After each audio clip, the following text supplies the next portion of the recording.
2 ships. The race began in the summer of 1910. On June 1st, in London, a black ship, the Terra Nova, went down the River Thames to the sea. Thousands of people stood by the river to watch it. They were all excited and happy. On the Terra Nova, Captain Robert Falcon Scott smiled quietly. It was a very important day for him. He was a strong man, not very tall, in the blue clothes of a captain. He was 41 years old, but he had a young face, like a boy. His eyes were dark and quiet. One man on the ship, Titus Oates, smiled at Scott. "What an exciting day, Captain," he said. "Look at those people. I feel like an important man." Scott laughed. "You are important, Titus," he said. "And you're going to be famous, too. We all are. Do you see this flag?" He looked at the big British flag at the back of the ship and smiled at Oates. "That flag is coming with us," he said. "In the Antarctic, I'm going to carry it under my clothes. We're going to be the first men at the South Pole. And that flag is going to be first, too." 5 days later, on June 6th, a man opened the door of his wooden house in Norway. He was a tall man with a long face. He waited outside the house for a minute. Everything was very quiet. He could see no houses, only mountains, trees, and water. It was nearly dark. The sky was black over the mountains. The man smiled and walked quickly away from the house, down to the sea. In the water, a big wooden ship waited for him. The man got onto the ship and talked and laughed quietly with his friends. The ship's name was Fram, and the man was Roald Amundsen. The Fram was the most beautiful ship on earth, Amundsen thought. His friends were the best skiers on earth, too. One of them, Olaf Bjaaland, smiled at him. "North Pole, here we come, Captain," he said. "Yes," Amundsen said. His friends could not see his face in the dark. "Fram is going to the Arctic." Everyone on the Fram was ready to go to the North Pole, to the Arctic. Amundsen wanted to go there too. But first, he wanted to go south. His friends didn't know that. At midnight, on June 6th, the Fram moved quietly away from Amundsen's house, out to sea. The race. The Fram went to an island in the south of Norway. It was a very little island with only one small wooden house, 2 trees, and nearly 100 dogs. "Look at that," Bjaaland said. "It's an island of dogs. There are dogs in the water, near the trees, on the house, dogs everywhere." Two men came out of the house. "Hassel! Lindström!" Amundsen said. "It's good to see you. How many dogs do you have for me?" 99, Roald, said Hassel. "The best 99 dogs from Greenland. And they're very happy. They don't work. They just eat and play all day. They're having a wonderful summer here." "Good, good," Amundsen laughed. "But that's finished now." "Hey, Bjorland, stop laughing. Come down here and help me. Let's get all these dogs onto the ship." It was not easy. The dogs were fat and strong, and they didn't want to go on the ship. But at last, after 3 hours' hard work, all 99 were on the ship, and the Fram went out to sea again. The men were not happy. The weather was bad, the dogs were dirty, and some of the men were ill. They began to ask questions. "Why are we bringing dogs with us?" asked one man, Johansson. "We're going thousands of kilometers south, past Cape Horn, and then north to Alaska. Why not wait and get dogs in Alaska?" "Don't ask me," said his friend Helmer Hansson. "I don't understand it." The men talked for a long time. Then, on September 9th, Amundsen called everyone to the back of the ship. He stood quietly and looked at them. Behind him was a big map. It was not a map of the Arctic. It was a map of Antarctica. Bjorland looked at Helmer Hansson and laughed. Then Amundsen began to speak. "Boys," he said, "I know you are unhappy. You often ask me difficult questions, and I don't answer. Well, I'm going to answer all those questions now, today. We began to work for this journey 2 years ago. Then, we wanted to be the first men at the North Pole. But last year, Perry, an American, found the North Pole. So, America was first to the North Pole, not Norway. We're going there, but we're too late." "I don't understand this," Bjorland thought. "Why is Amundsen talking about the North Pole, with a map of Antarctica behind him?" Amundsen stopped for a minute, and looked at all the men slowly.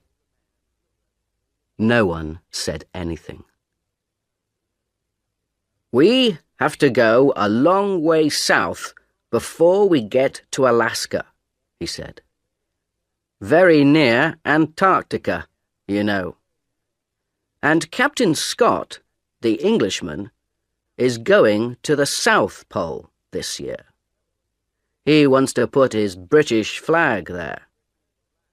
An American flag at the North Pole, a British flag at the South Pole." Bjorland began to understand. He started to smile and couldn't stop. He was warm and excited. "Well, boys," Amundsen said slowly, "do we want the British to put their flag at the South Pole first? How fast can we travel? We have a lot of dogs, and some of the most wonderful skiers on Earth. Bjorland here is the best in Norway. So, I have an idea, boys. Let's go to the South Pole and put the Norwegian flag there before the British. What do you say?" For a minute or two, it was very quiet. The ponies. On October 27th, the Terra Nova arrived in Wellington, New Zealand. When Scott came off the ship, a newspaper man walked up to him. "Captain Scott? Captain Scott? Can I talk to you, please?" he said. Scott stopped and smiled. "Yes, of course," he said. "What do you want to know?" "Are you going to win?" the man asked. "Win?" Scott asked. "Win what?" "Win the race to the South Pole, of course," the newspaper man said. "It's a race between you and Amundsen now. Look at this." He gave a newspaper to Scott. Scott looked at it. It said, "Fram races Scott to South Pole. We're going to win, says Amundsen." Scott's face went white. "Give me that," he said. He took the newspaper and read it carefully. The newspaper man watched him and waited. "Well, Captain Scott," he said at last, "who's going to win this race? Tell me that." Scott looked at him angrily. "This is stupid," he said. "It's not a race. I came here to learn about the Antarctic. I'm not interested in Amundsen or in races." Then he walked back onto his ship, with the newspaper in his hand. Later that day, he talked to his men. He gave them the newspaper and laughed. "It doesn't matter," he said. "We're in front of Amundsen, and we have more men and more money. He has only 8 men and a lot of dogs. I know about dogs. They don't work in the Antarctic. We have 16 men and the new motor sledges. They are much better. And tomorrow the ponies are coming. We need ponies, motor sledges, and good, strong British men. That's all. Forget about Amundsen. He's not important." Scott asked Oates to look after the ponies, but he did not let Oates buy them. When Oates first saw the ponies in New Zealand, he was very unhappy. Most of the ponies were old, and some of them were ill. "They're beautiful ponies, Titus," Scott said. "They come from China. They're wonderful ponies." Oates looked at them angrily and said nothing. Then he asked, "Where is their food, Captain?" "Here." Scott opened a door. Oates looked inside. He thought for a minute. "We need more food than this, Captain Scott. These ponies are going to work in the coldest place on Earth. They need a lot of food. More than this." Scott smiled quietly. "We can't take more food on this ship, Titus. Where can we put it?" "But it doesn't matter, old boy. They're very strong ponies, you know. The best ponies on Earth." Later that night, Oates wrote a letter to his mother.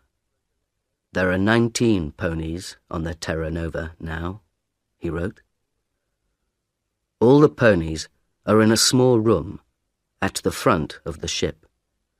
We eat our food in the room under the ponies, so our table is often wet and dirty. Scott makes a lot of mistakes, I think. And Antarctica is a very dangerous place." Food depots. The two ships, Terra Nova and Fram, arrived in Antarctica in January 1911, at the end of summer. The Englishmen and the Norwegians wanted to stay on the ice all winter. They wanted to be ready to go to the South Pole at the beginning of the next Antarctic summer. The dogs pulled the Norwegians' sledges. The dogs and men were very tired, and the tents and boots were bad. At the second depot, they put out 60 flags to help them find it again. They came back to Framheim on March 23rd. It was nearly winter in the Antarctic. Their ship, Fram, was far away now, near South America. They were alone on the ice. Oates went with Scott to make the first British depot. They left Cape Evans on January 25th. There were 13 men, 8 ponies, and 26 dogs. The dogs were faster than the ponies. They ran quickly over the top of the snow, but the ponies' feet went through it. Every morning, the ponies started first, and the dogs started 2 hours later, because they ran faster. At night, the dogs made warm holes under the snow, but the ponies stood on top of the snow. It was minus 20 degrees centigrade. After 15 days, Oates talked to Scott. There was a strong wind, and the two men's faces were white with snow. "3 of the ponies are ill, Captain," Oates said. "They can't go on." "Don't be stupid, Oates," Scott answered. "They're good, strong animals. The best ponies on earth." "Not these 3, Oates said. "They're ill and unhappy, and now they can't walk. Let's kill them and leave the meat here in the snow. We can eat it, or the dogs can." "Of course not," Scott said angrily. "These ponies are our friends. They work hard for us. I don't kill my friends." 3 days later, 2 of the ponies were dead. Scott's men were slower than Amundsen's. It took them 24 days to get to 80 degrees south. They made a big depot there and put 1 large black flag on top of it. Then they went back to Cape Evans. Their camp was on an island in the ice, and the sea ice moved sometimes. There were holes in the ice and black seawater under it. One day, 7 ponies went through the ice into the sea and died. 1 motor sledge also went into the sea. A long, cold winter. It was dark for 4 months. Outside the wooden house at Framheim, it was often minus 60 degrees centigrade. The dogs lived in warm holes under the snow. The men stayed in the house and worked in their rooms under the snow. The skis and sledges came from the best shops in Norway, but Bjaaland wasn't happy with them. He changed a lot of things on the skis and sledges. Soon, the sledges were stronger than before. The skis were better and faster too. All the Norwegians worked hard. They looked after their dogs and worked on their equipment, the sledges, skis, tents. Every day they thought about their journey to the pole and talked about it. And every day Amundsen thought about Scott. One day, in midwinter, he talked to his men. "Let's start early, before Scott," Amundsen said. "Remember, Scott has more men than us, and he has motor sledges too. Perhaps they can go faster than us."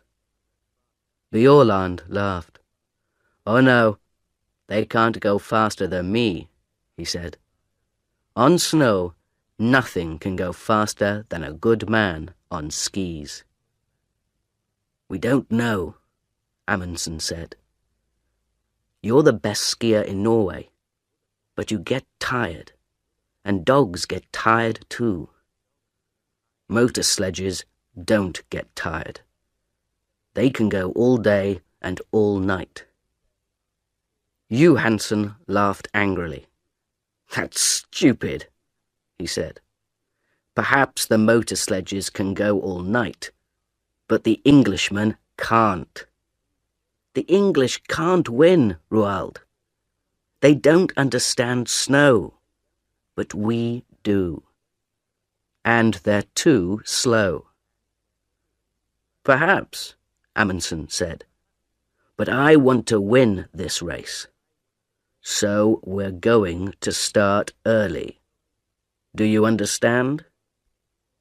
It was quiet and warm inside Framheim. Bjaaland looked at Amundsen and thought about the long, cold journey in front of him. He thought about the dogs in their holes under the snow and listened to the wind over the house. A bad start. On August 23rd, the Norwegian sledges were ready. They took them outside, and the dogs pulled them across the ice. The sun came up for half an hour, but it was too cold, minus 46 degrees centigrade. They could not travel in that weather. They went back to Framheim and waited. They waited 2 weeks, until September 8th. Then, with the temperature at minus 37 degrees centigrade, they started. They ran happily across the snow to the south. 8 men, 7 sledges, and 86 dogs. Only Lindström, the cook, stayed behind in Framheim. At first, everything went well. They went 28 kilometers on Saturday and 28 kilometers on Sunday. It was easy. Then, on Monday, the temperature went down to minus 56 degrees centigrade. There was white fog in front of their faces. They couldn't see anything. But they travelled 28 kilometers. That night, in their tents, they nearly died of cold. Next day, they stopped and made snow houses. Inside the snow houses, it was warm. But everyone was unhappy. "I told you, Roald," Johansen said. "Even September is too early. We can't travel in this cold. Do you want us to die? Let's go back and wait for better weather. Amundsen was very angry. He was angry with Johansen, but he was angry with himself too. He knew Johansen was right. All right, he said slowly. We can go on to the depot at 80 degrees south, leave the food there, and then go back. We can't do more than that. It was 37 kilometers to the depot. The wind was in their faces all day. 2 dogs died on the way. At the depot, they did not stop. They put out the food and the flags, turned round, and went north. They reached Framheim at midnight. Next morning, Johansen was angry. In front of everyone, he said, "You were wrong, Roald. September was too early. I told you, but you didn't listen.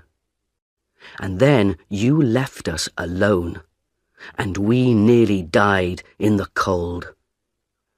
You're a bad captain. I'm a better captain than you are." Amundsen was very angry. But at first, he said nothing, because he knew that Johansen was right. Then, that evening, he gave a letter to Johansen. It said, "You aren't coming to the pole with me. When I go south, you can take some dogs and go east to King Edward VII land. You can go with Prestrud and Stubberud. You can be the first men to go there, but not to the South Pole." The Norwegians stayed in Framheim and waited. They lay in bed, listened to the wind outside, and thought about Scott and his motor sledges. Motor sledges and mountains. Scott had 2 motor sledges now. They were the first motor sledges in the Antarctic, the first on Earth. On October 24th, the motor sledges started south from Cape Evans. 4 men went with them, but Scott stayed at Cape Evans for another week. Oates was unhappy. He wrote to his mother, "We had a very bad winter here. I don't like Scott. We were here all winter, but he didn't learn to ski or to drive dogs. Our equipment is bad, and he doesn't think about other people. I'm going to sleep in his tent on the journey, but I don't want to." "It doesn't matter," he said. "Teddy Evans and his men are in front of us. They're good men. They're pulling their sledges themselves. We can get to the pole on foot." Oates looked at Mears. Oates and the ponies were tired, but Mears and his dogs were not. The snow was home for them. That night, Oates wrote, 3 motor sledges at £1,000 each. 19 ponies at £5 each. 32 dogs at £1.50 each. Well, it's not my money, it's Scott's. On November 21st, one of the ponies died. On November 11th, the Norwegians saw the mountains. The mountains were very high, some of the highest on Earth. Bjaaland smiled. "There is good skiing up there, Roald," he said. "But can dogs get up there too?" "Of course they can," Amundsen said. "Come on." They left Hansen with the dogs and skied a little way up the mountains. It was difficult, but the mountains were big and beautiful. Behind the mountains, Amundsen thought there was a high plateau of ice. "That's it," Amundsen said. "That's the road to the pole. Tomorrow we can bring the dogs and sledges up here. But now, let's have a ski race. Who can get back to camp first?" They laughed and skied happily down the white snow. "This is like home," Bjaaland thought. "But it's bigger than Norway, and better." In the next 4 days, the dogs pulled the sledges 81 kilometers and went up 3,000 meters. At last, Amundsen and Bjaaland stood on the plateau behind the mountains. They were tired, happy men. Bjaaland looked back at the mountains. "Can a motor sledge get up here?" he asked. Amundsen smiled. "No," he said. "I don't think so. And Scott doesn't like dogs. So his men are going to pull their sledges up these mountains themselves. Would you like to do that, Olaf?" Bjaaland didn't answer. He smiled and skied happily away across the snow, across the plateau. On November 21st, the Norwegians killed 30 dogs. "They were happy," Amundsen said, "and now they're going to die quickly. We need 3 sledges and 18 dogs to go to the pole." When the dogs were dead, the other dogs ate them. The men ate them too. "They were good friends," Bjaaland wrote in his diary. "And now they are good food." 2 days later, the dogs were fat. Then, in a snowstorm, they began the journey again. After the snowstorm, there was fog, and in the fog, they got lost on an ice river with hundreds of big holes in it. They could see nothing, and it was very dangerous. In 4 days, they moved 9 kilometers. "But the ice is beautiful," Bjaaland wrote. "Blue and green and white. This is a wonderful place. But I don't want to stay a long time." After the ice, there were strong winds and bad snowstorms. They could see nothing in front of them. But every day they traveled 25 or 30 kilometers. Then, on December 9th, the sun came out. They were at 88 degrees, 23 minutes south, 175 kilometers from the pole. 5 more long days, Bjaaland wrote. "That's all now. But where is Scott?" For 4 days, Scott's men stayed in their tents near the mountains. "There is a bad snowstorm outside," Oates wrote. "It's too cold for the ponies, and our clothes and skis are bad too." On December 9th, Oates killed the ponies. They were tired and ill, and they could not walk up to the plateau.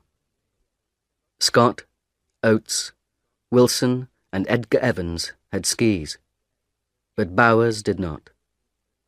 They were 270 kilometers from the pole.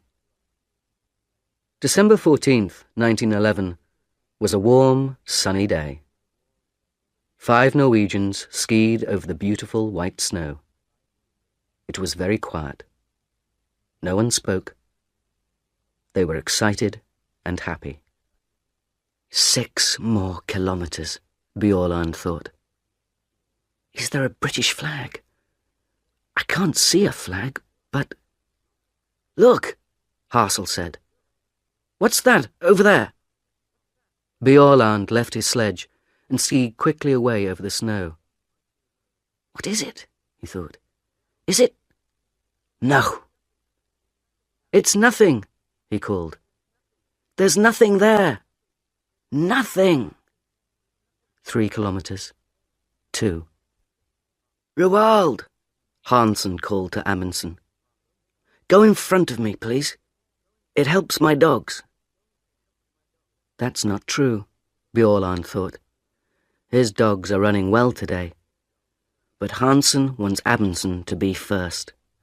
The first man at the South Pole. They skied on and on, over the beautiful snow.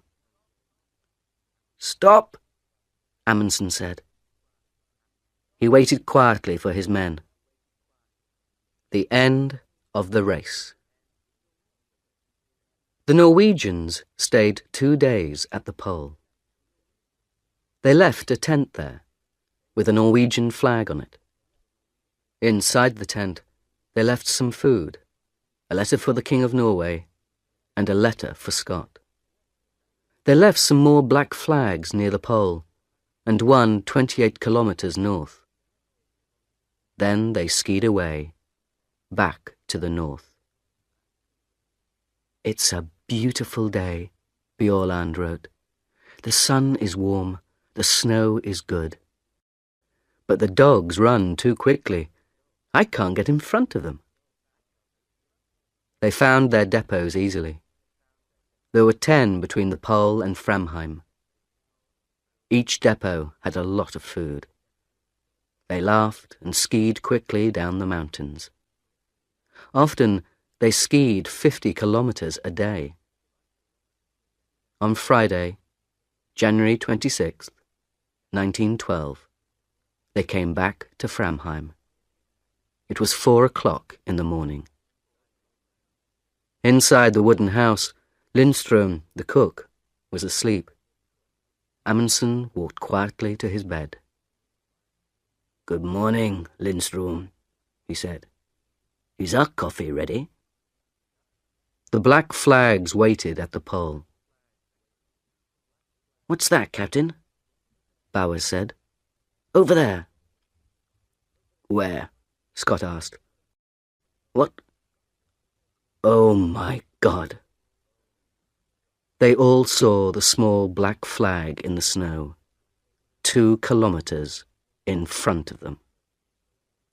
Slowly, they pulled their sledge to it. Next day, January 17th, 1912, they found the tent and the Norwegian flag. They were ill because their clothes were not warm and they didn't have much food. The temperature was sometimes minus 40 degrees centigrade.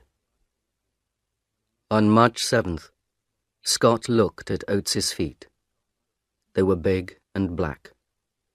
"I can't pull the sledge now," Oates said. "It's very difficult to walk. Am I going to lose these feet, Captain?" Scott looked at Oates's feet and said nothing.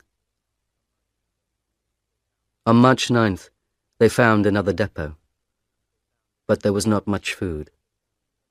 Slowly, they walked on. Oates's feet were worse every day. March 17th was Oates's birthday. He was 32. He lay in the tent and listened to the wind outside. He was very cold, very hungry, and very, very tired. He wrote a letter to his mother and gave it to Wilson. Then he got up and opened the door of the tent. He stopped in the door for a minute. Scott, Wilson, and Bowers looked at him. They didn't speak. "I'm going outside for a minute," Oates said. "I may be some time." They didn't see him again. At Cape Evans, the Englishmen waited. On December 11th, Mears and the dogs came back. On January 3rd, Teddy Evans and his 2 men arrived at Cape Evans. The Terra Nova came and went. Winter began. Scott did not come. The Englishmen waited all winter at Cape Evans. Then, on October 26, 1912, they started for the south. 2 weeks later, they found a tent. There were 3 bodies in the tent: Scott, Wilson, and Bowers. They put the bodies under the snow. Then they took the men's letters and diaries and went north to Cape Evans again. In Scott's diary, they read, "Oates died like a good Englishman. We all did. Please, remember us and look after our families. We did our best." No one found Oates's body, but he is there somewhere, under the snow and the wind, in the coldest, emptiest place on earth. Thank you for watching this video. Please like, share and subscribe to the channel to see the latest videos. Thank you.